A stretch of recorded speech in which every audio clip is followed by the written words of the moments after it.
I have just got to show you something. This madness is the River Socha, and yes, that's its actual colour. Oh, Slovenia, you are spoiling us. Oh, good Lord, this place is spectacular.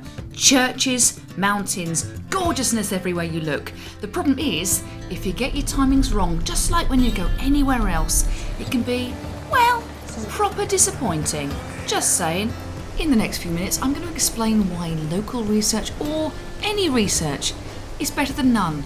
Just to avoid, that. When you're spending your hard-earned dosh visiting a place, in order to get the best out of it, you've got to do your research. One season in one part of the country can be tremendous. But travel even a short distance and mountains and microclimates can make it, well, other. Now, before anybody accuses me of excessively photoshopping the colour, it is true. The limestone is what makes that so beautiful. I'm on a bit of a trek to Kozjak waterfalls, and a little later on we're going to do some more beautiful blue water. And the reason that I'm quite excited is because the last time I was here was in October a couple of years ago, and we couldn't get anywhere near most of the waterfalls because everything was completely overrun.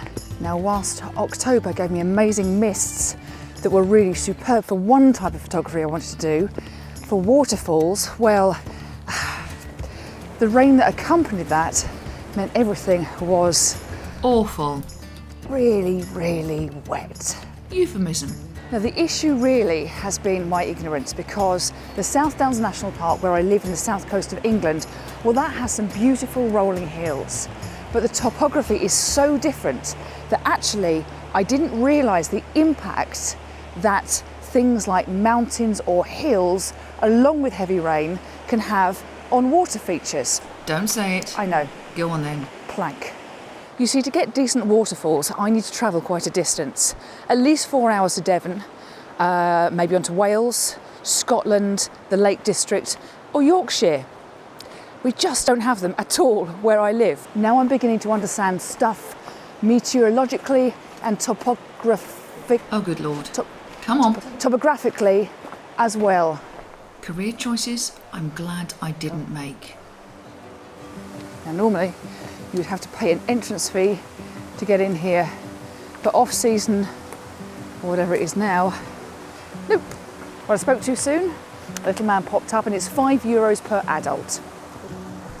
Now, when I was researching this place online, some of the photos look spectacular, with people getting down low in the water, really trying to capitalise on some exciting foregrounds. The problem is, the new walkway is far higher, which means you don't have direct access to the water unless you want to go thigh high. Oh my God, it's thunderous.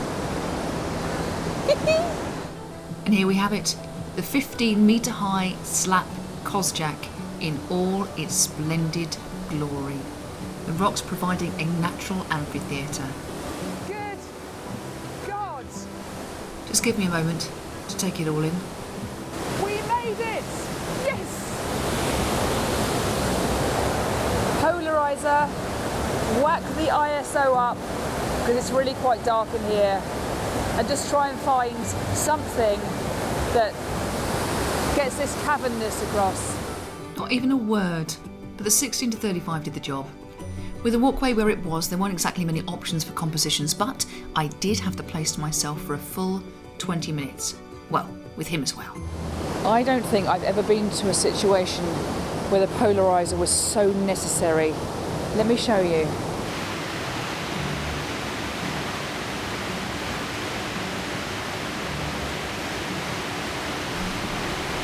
As you can see, it's not only boosting the colour, it's smoothing out that water nicely. That was magnificent. Well, it certainly was when being there. I'm not sure my photo did it quite as much justice, but yeah, 2-year wait was worth it. Just. True to form, on the west side of those mountains, it rained quite a lot.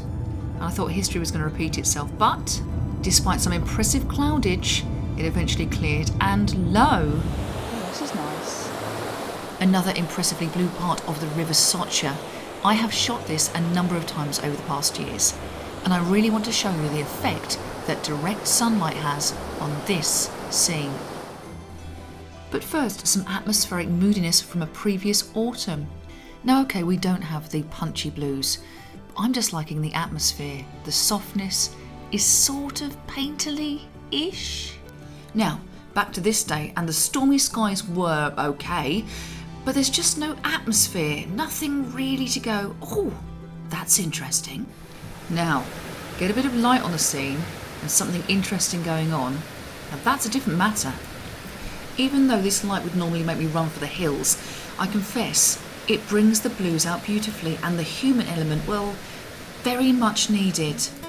Yes, it's postcardy, but it's not pretending to be anything else.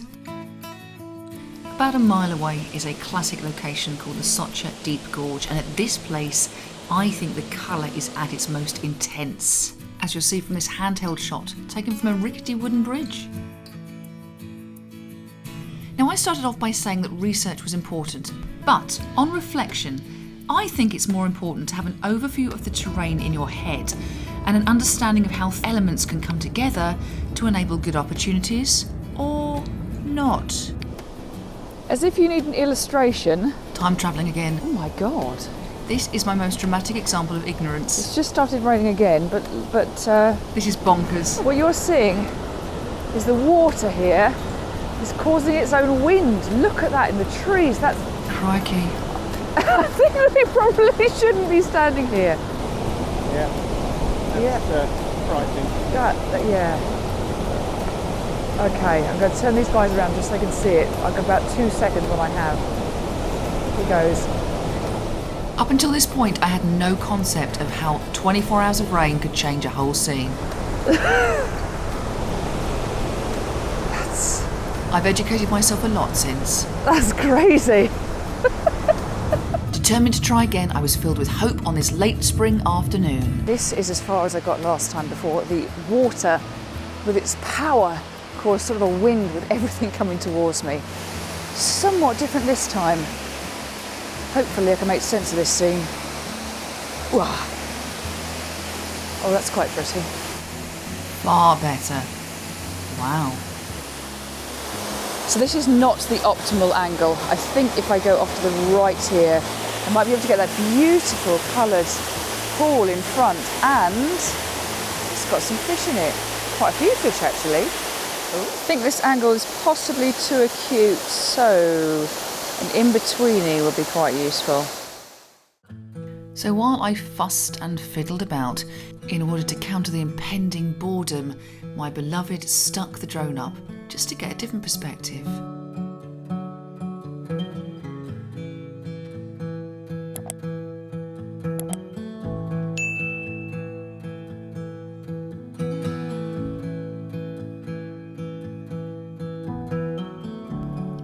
Or make yourself at home, love. Such an elegant pose.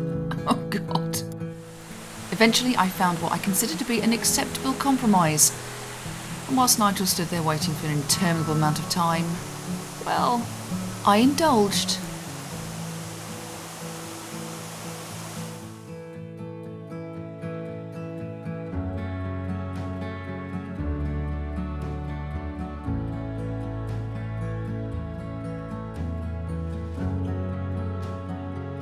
Well, having spent the last 50 years living somewhere that was fairly flat, maybe a few undulating hills, but other than that, had no extremities of topography, I have to say I failed really to appreciate the impact of topography plus inclement weather equals chaos.